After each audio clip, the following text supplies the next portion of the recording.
1987, trawling in the English Channel, he later realized looked like the kind of airplane that Glenn Miller disappeared in. Le légendaire chef d'orchestre Glenn Miller a disparu le 15 décembre 1944, laissant le monde se poser des questions pendant des décennies. Était-ce un dysfonctionnement technique, une météo épouvantable ou quelque chose de bien plus sombre? Le véritable récit de sa disparition est révélé aujourd'hui, alors que nous examinons les opérations secrètes, l'espionnage possible et de nouvelles preuves qui pourraient finalement mettre un terme à cette affaire historique. Que pensez-vous de cette histoire? Tapez 1 si vous croyez à une hypothèse ou 2 si vous souhaitez en discuter davantage. Nous voulons avoir de vos nouvelles. Alors que nous découvrons les faits et démystifions les idées fausses entourant la disparition tragique de Glenn Miller, suivez-nous dans notre exploration de son ascension vers la célébrité et de son mystérieux dernier vol. Afin de bien comprendre le cas, nous devons recommencer depuis le début. Au cours de ses années de lycée, le légendaire chef d'orchestre,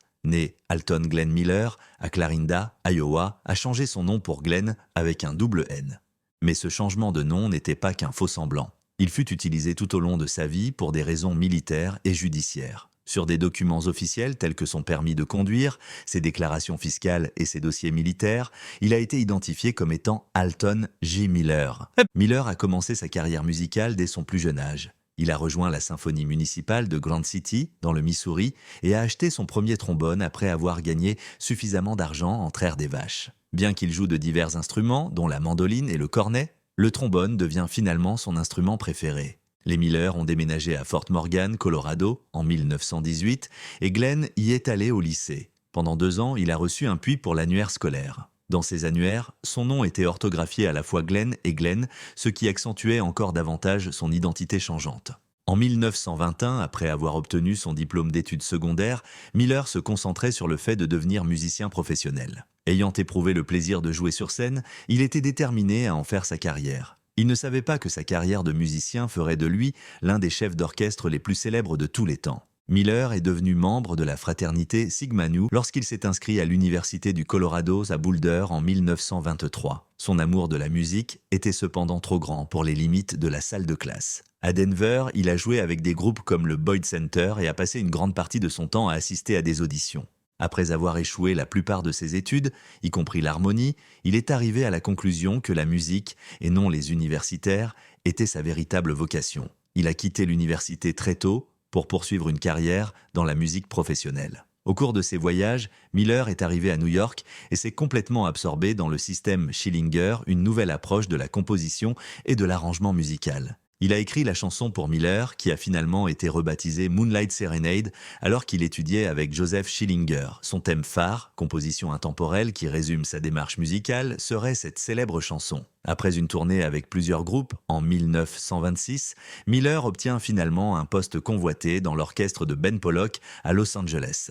En plus de jouer pour Victor Young, il a acquis les connaissances de certains des meilleurs artistes de l'industrie. Avant l'arrivée du talentueux Jack Teagarden, Miller était le principal soliste de trombone du groupe, mais ses solos étaient donc considérablement réduits. Mais cet échec fit comprendre à Miller que son véritable talent résidait dans la composition et l'arrangement. Il a démontré sa maîtrise de la création musicale pour son instrument en publiant un recueil de chansons intitulé « Un 125 Jazz Breaks for Trombone » en 1928, en plus de jouer. Tout en travaillant avec Pollock, Miller a composé un certain nombre d'arrangements, dont son premier morceau, Room 1411, qu'il a coécrit avec le parvenu du jazz Benny Goodman. Miller a renoué avec son amour de premier cycle, Hélène Berger, et ils se sont mariés en 1928 lorsque le groupe a déménagé à New York.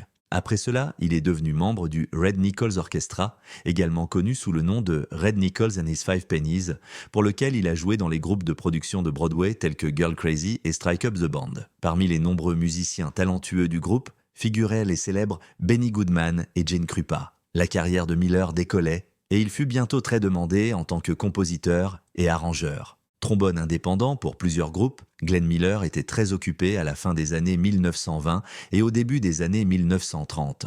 Dans un ensemble de stars, il a même joué avec des grands du jazz comme Joe Venuti, Benny Goodman et Tommy Dorsey. De plus, il a composé et orchestré de la musique pour les frères Dorsey, notamment les chansons populaires Annie's Cousin Fanny et Tomorrow's Another Day. Lorsque Miller a réuni un orchestre américain pour le chef d'orchestre britannique Ray Noble en 1935, il a eu l'occasion de briller. Il a créé ici son son caractéristique en utilisant une clarinette principale sur 4 saxophones qui finirait par représenter son propre grand groupe. En tant que membre du Ray Noble Orchestra, Miller a même fait une brève apparition dans le film The Big Broadcast of 1936. Les frères Nicholas, qui travailleront éventuellement avec Miller sur 2 films supplémentaires, et Dorothy Dandridge ont également joué dans le film. Miller a courageusement fondé son propre groupe en 1937, mais celui-ci n'a pas vraiment pris le chemin qu'il avait prévu. En raison de leur incapacité à se différencier des nombreux autres groupes de l'époque, le groupe se dissout en 1938 après un passage terne.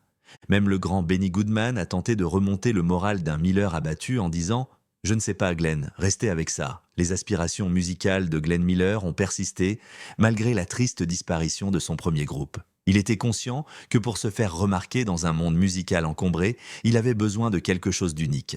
Afin d'essayer quelque chose de différent, il a demandé à la clarinette de jouer la mélodie et à un saxophone ténor de jouer la même note une octave plus bas, les autres saxophones s'harmonisant simultanément sur une seule octave. Cette stratégie audacieuse et créative deviendra vite sa marque de fabrique. Un saxophoniste appelé Wilbur Schwartz a été découvert par le directeur musical George T. Simon.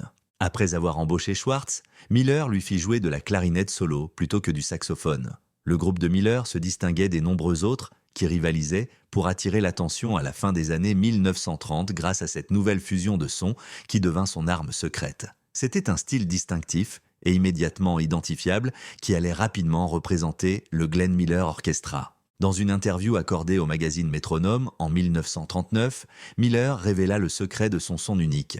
Certains groupes emploient désormais la même technique pour chaque introduction, comme vous pouvez le constater. Certaines personnes modulent une voix en utilisant la même phrase musicale. Heureusement, notre approche ne se limite pas aux ouvertures conventionnelles, aux modulations, au premier refrain, aux fins ou même au rythme trompeur. Il a souligné comment le 5e saxophoniste, qui jouait principalement de la clarinette, a contribué à cette individualité distinctive. C'est à peu près tout ce qu'il y a à faire. La clarinette, jouée par le 5e sax, identifie généralement le groupe que vous écoutez. En septembre 1938, le nouveau Glenn Miller Orchestra obtient un contrat avec Bluebird Records, filiale de RCA Victor. Pour Miller et son groupe, cette collaboration, soutenue par le milliardaire Cy Shribman, a marqué un tournant crucial. Avec une bonne performance au Meadowbrook Ballroom dans le New Jersey au printemps, 1939 et une percée significative au Glen Island Casino à New Rochelle, New York, leur fortune commença à tourner. La fréquentation record du groupe à Glen Island a marqué le début de leur ascension rapide vers la célébrité et une indication de leur popularité croissante. L'orchestre Glenn Miller était largement reconnu en 1939. Leurs enregistrements étaient parmi les plus populaires du pays, selon le magazine Time, et leur musique remplissait les jukebox dans tout le pays. Ils sont devenus encore plus un phénomène en tête des charts après que leur interprétation de Tuxedo Junction en 1940 se soit vendue à un 115 exemplaires en une seule semaine. Le succès de Miller s'est encore accru en octobre 1939 lorsqu'il a partagé la scène avec d'autres grands artistes de big band, dont Paul Whiteman, Benny Goodman et Fred Waring au Carnegie Hall. Cependant, l'influence du groupe va au-delà des apparitions live. Ils ont été diffusés sur la radio CBS avec une émission hebdomadaire sponsorisée par Chesterfield Cigarettes de décembre 1939 à septembre 1942. Leurs émissions ont gagné en attrait encore plus au cours des 13 premières semaines lorsqu'elles ont été incluses avec les très appréciés Andrews Sisters. Une étape importante a été franchie par le Glenn Miller Orchestra en 1942 lorsque leur chanson à succès, Chattanooga Choo Choo, leur a valu le tout premier disque d'or. Cela a démontré leur énorme popularité et consolidé leur position dans l'histoire de la musique, ce qui en fait une formidable réussite. La chanson avait le son caractéristique de Miller, ainsi que les voix fortes de Paula Kelly, Gordon Tex Beneke et les Modernaires. Il est devenu un classique précieux en raison de sa mélodie entraînante qui résume parfaitement l'esprit du jour. Cependant, le Glenn Miller Orchestra n'était pas seulement un ensemble musical. Ils sont également apparus dans Sun Valley Serenade, 1941, et Orchestra Wives, 1942, 2 films de la Fox du XXe siècle. Ils étaient un membre éminent du casting de Sun Valley Serenade, apparaissant à la télévision avec le comique Milton Berle et démontrant leur prouesse musicale dans la performance impressionnante de Chattanooga Choo Choo. Pour Orchestra Wives, une comédie musicale dramatique racontant la vie des musiciens et de leurs conjoints pendant leur tournée, l'ensemble est revenu à Hollywood l'année suivante. Le film avait un jeune Jackie Gleason comme bassiste du groupe, ce qui a donné au récit une tournure humoristique. Le groupe avait un accord avec Fox pour un troisième film, mais le choix de Miller de rejoindre l'armée américaine a mis un terme à leur projet. Armée. Les 2 films qu'ils ont terminés témoignent encore de la flexibilité et de l'influence du Glenn Miller Orchestra sur la culture populaire, même si le film Blind Date n'a jamais été produit. Bien que le travail de Glenn Miller ait été apprécié du grand public, de nombreux critiques de jazz n'étaient pas aussi enthousiasmés. Le son du groupe, à leur avis, manquait de la spontanéité et de la créativité du jazz authentique et était trop raffiné et monotone. Miller a même été accusé par certains critiques de mettre trop l'accent sur la réussite financière au détriment de la pureté créative. La réponse de Miller à ces critiques s'y fut directe et simple. « Je n'ai aucune envie d'un groupe de jazz. » Il était conscient de ce que son public désirait et il le fournissait de manière cohérente et précise. Doug Ramsey et d'autres critiques ont cependant soutenu que l'approche méthodique de Miller manquait de nuances et de créativité. Néanmoins, tous les écrivains de jazz n'ont pas ignoré les compositions de Miller. Gary Giddens et Gunther Schuller l'ont soutenu, affirmant que sa musique avait un certain charme qui touchait profondément les auditeurs. Moonlight Serenade a suscité chez les auditeurs une réponse émotionnelle que peu d'autres chansons pouvaient égaler, et Giddens l'a même comparé à un déclencheur pavlovien. Même la voix de Miller a été critiquée par Schuller qui a admis que le ton de Miller n'était pas parfait. Mais il reconnaît également l'ambition et la détermination de Miller, laissant entendre que s'il n'était pas mort si jeune, son impact artistique aurait été bien plus significatif. Les contributions musicales de Glenn Miller sont toujours controversées. Il est salué par certains comme un visionnaire qui a transformé le son du big band, tandis que d'autres le rejettent comme un vendu commercial. Son influence sur la musique populaire et sa réputation durable en tant que l'un des chefs de groupe les plus adorés de tous les temps sont indéniables, quelles que soient les convictions personnelles. Lorsque la carrière civile de Glenn Miller atteint son apogée en 1942, il fait un choix inattendu. Il a choisi de s'enrôler dans l'armée. Il a dû renoncer à l'énorme revenu hebdomadaire de 20 $, de son groupe, qui vaut aujourd'hui la somme incroyable de 330 $.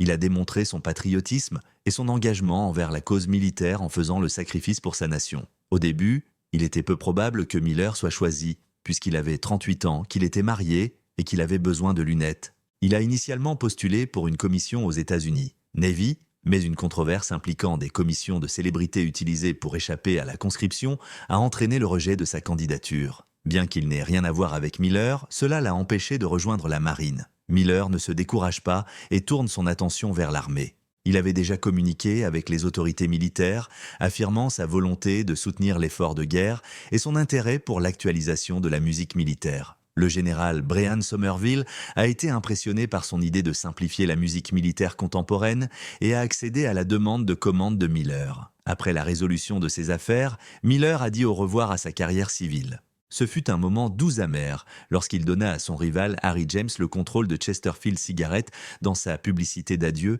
un geste que James n'oublierait jamais. De plus, la dernière émission civile de Miller lors du défilé de la victoire de Coca-Cola des groupes Spotlight sur le réseau Blue a servi de rappel émouvant de la vie qu'il laissait derrière lui. Lorsque le Glenn Miller Orchestra donna son dernier spectacle le 27 septembre 1942 au Central Theater de Passaic, New Jersey, une époque prit fin. Glenn Miller s'est enrôlé dans l'Army Specialist Corps en tant que capitaine à Omaha, Nebraska, le 7 octobre 1942. Sur ordre du général Henry Harley, Hap Arnold, il a été transféré dans l'Army Air Forces AF après un mois d'entraînement à Maryland. L'AF était une composante distinguée de l'armée et Miller tenait à utiliser ses compétences musicales pour aider sa nation, ce qui était donc important. Il a d'abord été envoyé en Alabama pour en savoir plus sur le but de l'AAF, Southeast Flying Training Command. Là-bas, il s'est produit dans des émissions de radio nationale, montrant ses talents musicaux et contribuant à remonter le moral des troupes. Miller a été envoyé en Caroline du Nord en 1943 pour travailler au quartier général du commandement de la formation technique, TTC, de l'AAF. Il s'est vu confier la responsabilité de gérer les programmes musicaux dans plusieurs bases de l'AAF à travers le pays en tant que directeur des groupes de l'AAF-TTC. Miller avait également la lourde responsabilité d'organiser et de diriger la deuxième unité de production d'orchestre et de radio de l'AAF qui serait située à New York. Des musiciens de jazz talentueux issus de grands orchestres et des musiciens de formation classique issus d'orchestres de premier plan composaient cet ensemble d'élite.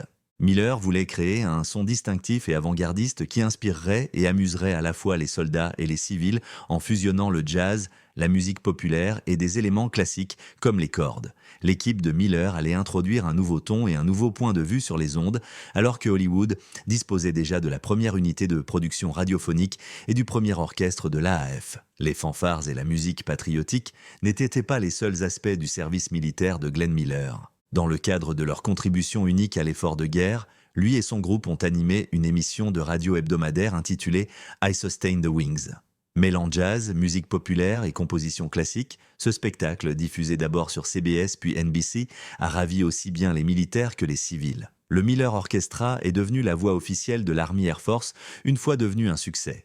Mais cela ne s'est pas arrêté là. En plus de produire des émissions pour le Bureau d'information sur la guerre et le service radio des forces armées, l'équipe de Miller a également enregistré des disques V et des enregistrements spéciaux pour les troupes. Pendant une période de guerre, ils promouvaient la convivialité et l'optimisme en utilisant leur capacité musicale pour remonter le moral. Le groupe Glenn Miller du commandement d'entraînement de l'AEF était plus qu'un simple orchestre de performance. Il y avait également un groupe de jazz avec le célèbre batteur et chef d'orchestre Ray McKinley et une fanfare pour les fonctions militaires. Cet ensemble varié de musiciens démontre l'approche avant-gardiste de Miller en matière de musique militaire. En effet, il y avait un conflit musical entre Miller et les traditionalistes de l'armée. Il s'est aventuré à interpréter des interprétations jazz d'air bien connues, telles que Blues in the Night et St. Louis Blues, à la place des marches militaires habituelles. Cependant, l'AAF a vu le potentiel musical de Miller et a soutenu son style contemporain, ce qui lui a permis d'apporter un nouveau son au paysage musical militaire. Pour améliorer le moral des militaires et diriger des émissions de radio, le général Dwight D. Eisenhower lui-même demanda en mai 1944 que le bataillon de Miller soit transféré en Europe. Pour divertir les troupes et remonter le moral, le quartier général suprême des forces expéditionnaires alliées, USHAF, souhaitait un grand groupe à l'approche de l'assaut du jour J. Acceptant la mission, Miller et son groupe montèrent à bord du RMS Queen Elizabeth, un navire de transport de troupes, et s'embarquèrent pour Londres. Le groupe s'embarquait dans un nouveau chapitre qui allait finalement mener à une conclusion catastrophique et les amener au centre de l'effort de guerre. Glenn Miller et son groupe ont d'abord été affectés à Sloane Court à Chelsea à leur arrivée à Londres. Mais à cause des attaques continues de bombes volantes V1, ils furent évacués vers Bedford, où la BBC avait déjà déplacé ses opérations pendant le Blitz.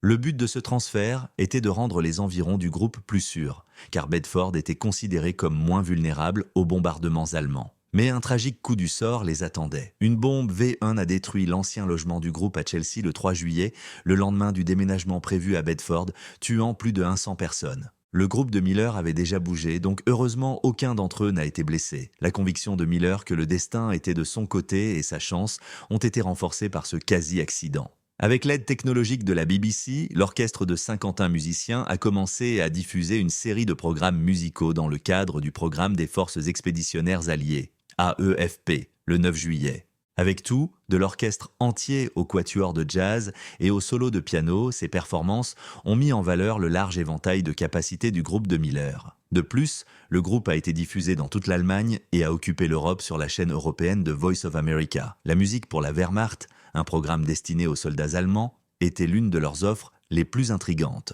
Une présentatrice germanophone nommée Ilse, qui était en fait une animatrice américaine nommée Gloria Wagner, accompagnait Miller alors qu'il faisait des annonces en allemand phonétique. Le sergent Johnny Desmond a même chanté pour ce spectacle spécial en allemand. Il y avait une grande demande pour l'orchestre Glenn Miller en Angleterre. Ils ont donné aux troupes un regain de morale bien nécessaire et un avant-goût de leur pays en se produisant dans de nombreuses bases aériennes américaines. Lorsque des célébrités américaines comme Bing Crosby et Dinah Shore ont fait des apparitions dans leurs émissions de radio, leur popularité a encore augmenté. Shore a même accompagné Miller au célèbre studio Abbey Road pour une séance d'enregistrement au cours de laquelle ils ont capturé leurs émissions en allemand pour les transmettre aux lignes ennemies. American Forces Network a même filmé la performance du groupe au quartier général de la 8e force aérienne, démontrant à quel point leur musique était populaire parmi le personnel militaire de tout grade. En tant que commandant de la 8e force aérienne, le général James H. Doolittle a fait l'éloge mémorable du groupe, déclarant « Votre groupe est le plus grand booster de morale sur le théâtre européen, à côté d'une lettre de chez vous. »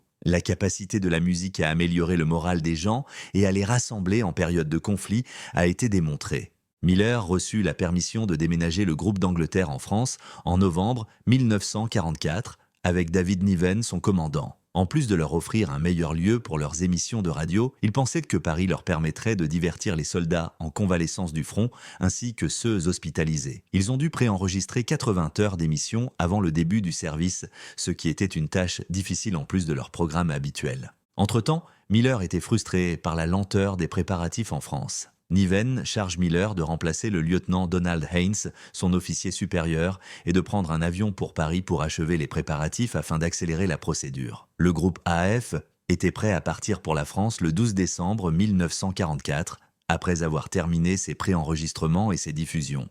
Miller devait se rendre à Paris depuis Londres le 14 décembre, mais le voyage a été reporté en raison du mauvais temps. Miller était impatient d'amener son groupe en France et craignait que tout retard n'affecte leur performance, ce qu'il trouvait frustrant. De manière inattendue, Miller a découvert via son collègue Jerry Gray que le 15 décembre, un Nordeuhen UC-64 Norseman était en route vers la France avec une connaissance commune, le lieutenant-colonel Norman Bassel. Bien que les règles de voyage de Miller ne lui permettaient pas de voyager sur ce type d'avion, il accepta l'offre de Bassel d'un siège pour le voyage. Ce choix s'avérerait mortel. En raison de l'incapacité de Miller à informer ses supérieurs du changement d'intention, Chaff, le quartier général suprême du corps expéditionnaire allié, n'était pas au courant de son emplacement. Avec Bassel, Miller et le pilote John Stuart Morgan, le Norseman a quitté la RAF Twinwood Farm le 15 décembre. Néanmoins, l'avion n'est jamais arrivé à destination et a disparu sans laisser de traces. La bataille des Ardennes éclata le lendemain matin et la tourmente du conflit éclipsa la perte d'un petit avion transportant 3 personnes. 3 jours plus tard, le 18 décembre, Chaff et la 8e force aérienne ont découvert l'UC-64 disparu transportant Glenn Miller. Pendant des décennies, les autorités resteront perplexes face au mystère entourant la disparition du chef d'orchestre adoré. Le mauvais temps est cité comme cause officielle, ce qui n'est pas surprenant étant donné l'épais brouillard et le plafond nuageux bas qui ont obligé les avions à rester au sol pendant plusieurs jours. Il n'y a pas eu d'amélioration de la météo en France. En raison de la faible visibilité, les contrôleurs aériens français ont rejeté la demande du pilote John Morgan de reporter le voyage. Cependant, d'autres rapports affirment que, afin de garantir que Miller arriverait à Paris à temps pour son concert, le lieutenant-colonel Norman F. Bassel a défié les contrôleurs et a donné à Morgan l'ordre de voler. Miller aurait demandé avec inquiétude « Où diable sont les parachutes ?» parce qu'il était déjà mal à l'aise en vol. Réponse de Bassel « Qu'est-ce qui ne va pas, Miller ? Êtes-vous intéressé à vivre éternellement ?» n'a fait qu'augmenter le niveau d'anxiété et faire allusion à la calamité imminente. Il existe des conjectures sur la véritable raison de la disparition de l'avion, conséquence de ce choix tragique de voler malgré des circonstances dangereuses. Le casse-tête est encore aggravé par les informations selon lesquelles le pilote John Morgan n'était peut-être pas entièrement certifié pour piloter l'avion Norseman en utilisant uniquement des instruments. Cette inexpérience aurait pu entraîner une désorientation spatiale, une condition dangereuse dans laquelle les pilotes perdent le sens de la hauteur et de la direction, en particulier lorsqu'ils volent dans des nuages denses. Les simulations de vol montrent qu'un pilote ne dispose que de 178 secondes pour remédier à la désorientation spatiale avant qu'une catastrophe ne se produise, cause fréquente des catastrophes aériennes. Cela suggère qu'après que Morgan ait perdu le contrôle de l'avion, il n'a peut-être pas eu beaucoup de temps pour le restaurer. De plus, il y avait des problèmes de carburateur avec l'avion Norseman des années 1940 qui pourraient avoir conduit à une panne moteur. La disparition prématurée de l'avion pourrait avoir été causée par un certain nombre de circonstances, notamment les températures d'eau froide à haute altitude qui auraient pu provoquer une accumulation de glace sur les ailes. Même si l'absence de Glenn Miller a sans aucun doute été causée par la météo, une notion terrifiante laisse présager une issue plus néfaste. Les tirs amis. Un épais brouillard a forcé l'annulation d'une importante mission de bombardement sur l'Allemagne ce jour fatidique. Au retour de leur mission annulée, les bombardiers Lancaster ont dû larguer leurs bombes au-dessus de la zone de largage autorisée de la Manche. Fred Shaw, le navigateur, a regardé par sa fenêtre pour la première fois lors de cette exposition. Il est devenu curieux. Il remarqua un petit avion volant à 200-500 pieds sous la formation de Lancaster se déplaçant vers le sud alors qu'il regardait les bombes tomber vers la mer. Shaw a été horrifié de voir l'avion sembler se débattre avant de se retourner et de tomber dans le canal. Parce qu'il n'était pas dans un pays hostile, l'équipage n'a pas été débriefé à son retour, donc l'observation n'a pas été signalée. Cependant, son viseur de bombardier aurait rapporté avoir vu la même chose, et le mitrailleur arrière s'est exclamé à la radio « Il y a un cerf-volant qui vient d'entrer en bas ». Shaw a fait une découverte terrifiante après avoir regardé le compte de Glenn Miller en 1956, des années plus tard. Glenn Miller aurait pu être à bord du jet qui s'est écrasé dans l'eau, ce dont il avait été témoin. L'heure et le lieu correspondaient, constata-t-il en consultant son journal de bord. Mais comment cela a-t-il été possible ? Il s'avère que l'avion de Miller se rendait probablement en France via une navette fréquemment utilisée par les troupes alliées. En empruntant cette voie, il s'est dangereusement rapproché de la région de South Jettison, interdite aux avions non agréés. En raison du manque d'expertise du pilote John Morgan en matière de vol aux instruments et de la mauvaise vision du brouillard, l'avion de Miller a peut-être dévié de sa trajectoire et s'est retrouvé sur la trajectoire des bombardiers de retour et de leur cargaison mortelle. Bien qu'il ne s'agisse que d'une conjecture, l'idée que la disparition de Glenn Miller ait été provoquée par des tirs amis ajoute une dimension tragique à l'affaire. Même si l'hypothèse d'un tir ami semblait tenable, Roy Brown, un autre vétéran de Lancaster présent lors de cette opération, a remis en question sa véracité. Il a soutenu que les circonstances mouvementées de la mission et la faible visibilité rendaient l'observation de Shaw extrêmement invraisemblable. Compte tenu du grand nombre d'avions engagés et de l'épaisse couverture nuageuse, Brown pensait qu'il était presque impossible pour quiconque d'avoir correctement reconnu un petit avion comme celui de Miller avec une vue aussi restreinte et à une telle distance. De plus, l'avion de Miller était bien plus haut que celui du Lancaster, ce qui rendait improbable qu'une bombe l'ait touché, comme l'a dit Brown. Une autre idée, qui a captivé l'intérêt à la fois des théoriciens du complot et des amateurs d'histoire, prétend que Glenn Miller n'était pas présent lors du vol tragique. Dans un rapport surprenant de 1997, le journaliste allemand Udo Ulfkate affirmait avoir trouvé des documents gouvernementaux classifiés révélant la mort réelle de Miller. Miller, a déclaré Ulfkate, est mort d'une crise cardiaque dans les bras d'une prostituée dans un bordel parisien plutôt que dans un accident d'avion. Alors qu'il écrivait un livre sur l'organisation de renseignement allemande BND, Ulfkate, bien connu pour ses opinions provocatrices et ses théories du complot, a affirmé avoir découvert ces documents. Il a déclaré que la cause réelle du décès de Miller avait été dissimulée afin de préserver son honneur et de remonter le moral des troupes alliées. Ulfkate s'est ensuite rétracté, affirmant qu'il avait été mal cité et qu'il n'avait jamais réellement eu de tels papiers, à la suite de son entretien dramatique avec un tabloïd allemand. Il a modifié sa version des événements, affirmant l'avoir entendu d'un agent du BND qui n'était pas en service. La véracité de ses premières affirmations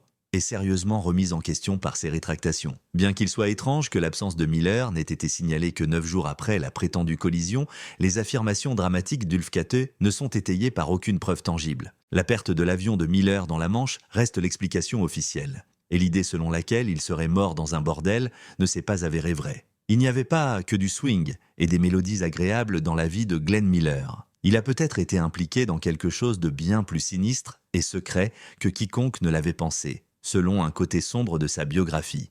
Est-il possible que pendant la Seconde Guerre mondiale, le chef d'orchestre adoré ait été un espion allié ? L'implication de Miller dans des activités de contre-propagande anti-nazie prête de l'intérêt à cet argument. Dans de nombreuses émissions, il a même transmis aux téléspectateurs allemands des thèmes de résistance et d'optimisme tout en parlant un excellent allemand. L'acteur David Niven figurait également dans ces émissions. Il était un membre secret de Phantom, une équipe de surveillance spéciale. Les acteurs ont fréquemment participé à des activités clandestines tout au long de la guerre, utilisant leur notoriété et leurs relations pour diffuser de la propagande ou obtenir des renseignements. Selon une idée fascinante, l'objectif de Miller en France était bien plus qu'une simple performance.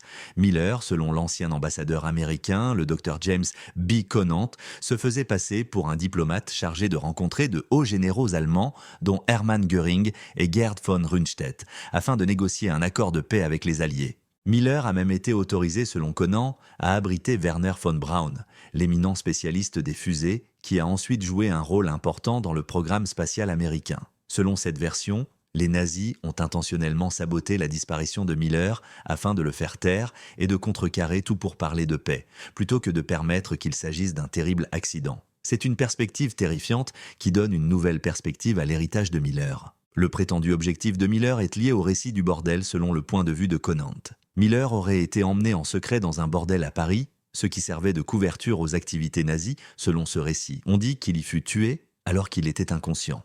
Même si cette histoire est convaincante, il n'existe pas beaucoup de preuves pour la soutenir. Il n'y a pas beaucoup de preuves, autres que des rumeurs, suggérant que Miller ait jamais été impliqué dans un bordel ou ait subi un sort aussi horrible. L'une de ces histoires a été racontée par un soldat britannique anonyme qui a déclaré avoir vu le corps d'un commandant américain être placé dans une ambulance et sorti du bordel.